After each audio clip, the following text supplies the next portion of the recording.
a genius. Say Subhanallah. A mufti, a mufassir, a muhaddith, Arif Billah, Waliullah, Imam Ahmad Raza rahmatullahi ta'ala alayhi.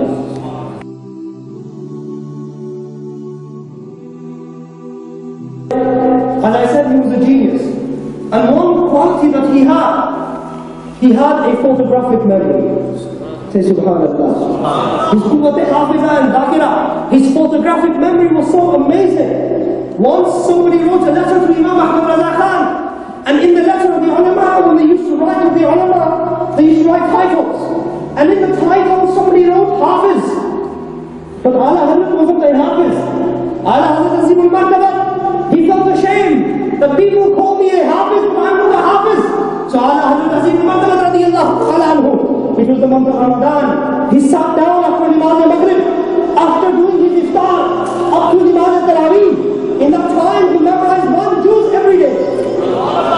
After memorizing the juz, he would lead the Tarawih prayer. On the 27th night, Imam Ahmad Raza completed the recitation of the entire Quran. 100 years have not yet passed since the passing of Imam Ahmad Raza Khan rahimahullah ta'ala.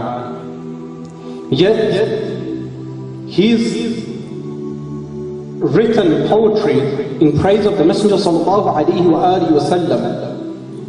The salah and salam which he wrote, presents, salutations upon the Messenger sallallahu alayhi wa alihi wa sallam, is sung after every Jum'ah in many masajid up and down the UK. This is a part of his revival because he stood centrally for one point, and that was the figure of the Messenger sallallahu alayhi wa alihi wa sallam.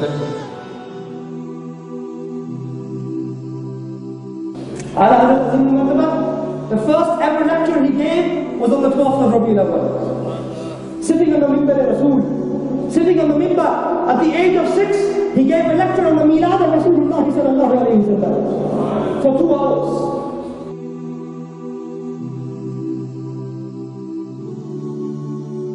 That Imam Ahmad Raza Khan, he authored up to 1,000 books. He authored up to, you know how many hours awake Imam Ahmad Raza Khan used to stay awake? 22 hours a day.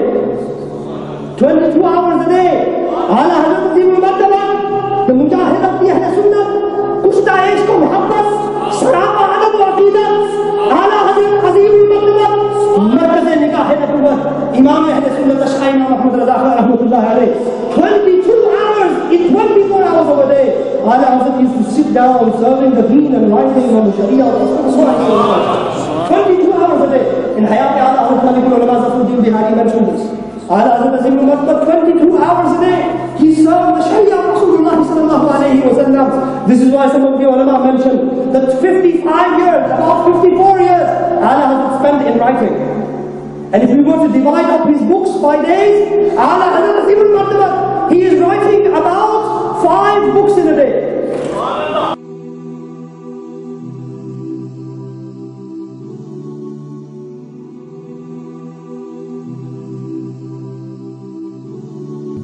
And I was in a state of rapture, reading his fatwas, reading his comments on the awliya, reading his...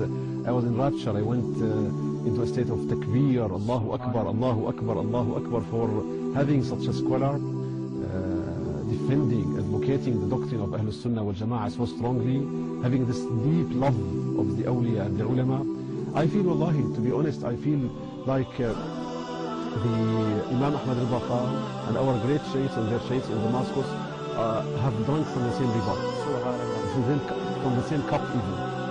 This is what we were taught about the nur of Rasulullah sallallahu alayhi wa alihi wa sallam, about our connection and imagining, visualizing our presence in front of Rasulullah sallallahu alayhi wa sallam, about being firm, who is Ahl Sunnah and who is a deviator, about many issues. And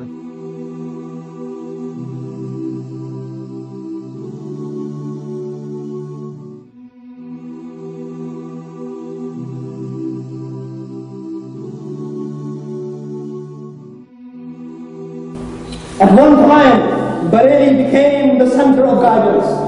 The entire world was looking at Bareilly Sharif. Ala Hazrat Azim al-Martabat has questioned from Makkah al-Mu'azzama, has questioned from Medina al-Tayyibah, has questioned in Bareilly Sharif from Iraq, has questions from China, has questions from Burma, has questions from America, has questions from Africa.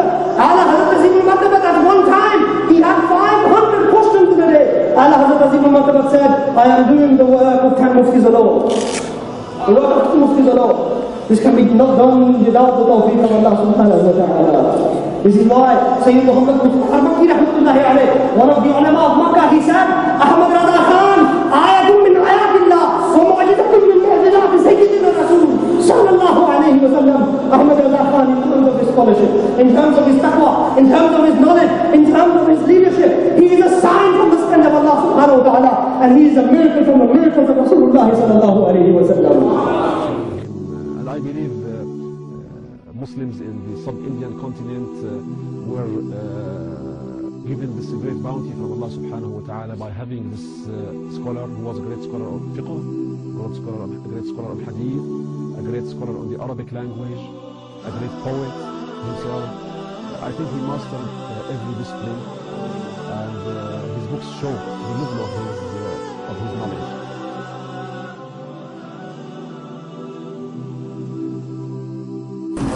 200 books ala Hazrat Azim al-Martabat in refutation of the Wahhabi Mazhab. And the Wahhabis were in 2 forms. In the form of the Ahl Hadith, in the form of the Deobandis.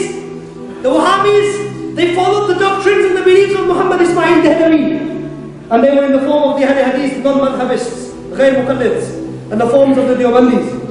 Among them, among the Deobandis, was Ashraf Ali Thanwi, who wrote Hifzul Iman, comparing the knowledge of Rasulullah to the knowledge of animals.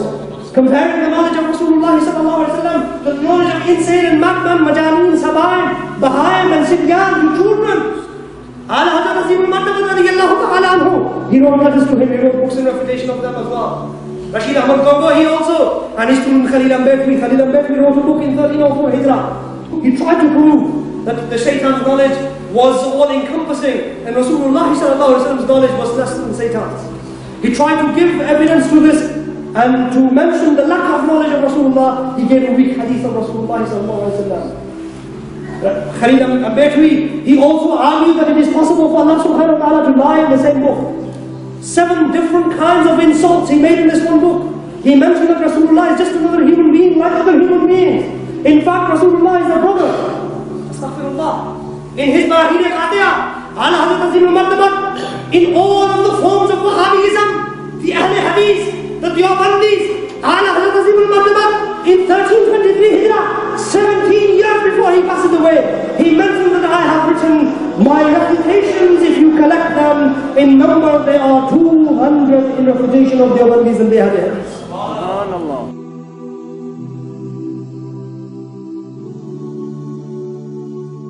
A true lover of Rasulullah sallallahu alaihi wasallam. You know, when he was about to pass away, he said to his companions and his disciples and his children, when I die, dig my grave very deep. Dig my grave so deep that an individual can stand in it. When his disciples, when his muridun, when his sons asked, Ya Hazrat, why? Why do you want your grave so deep?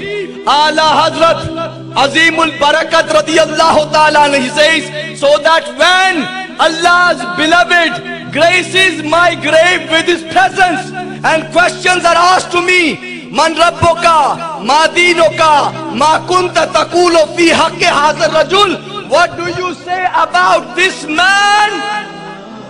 When the angels ask me this, Ahmad Raza is not going to lie down and reply. Ahmad Raza will stand up and he will say, Mustafa Jane Rahmat Pilako Salam.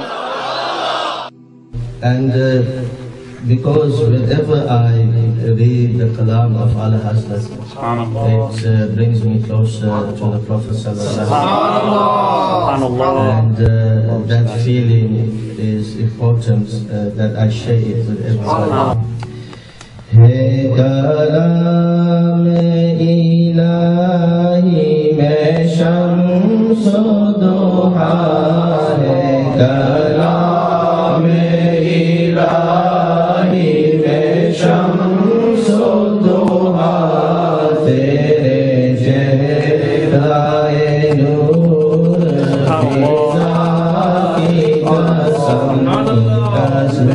shall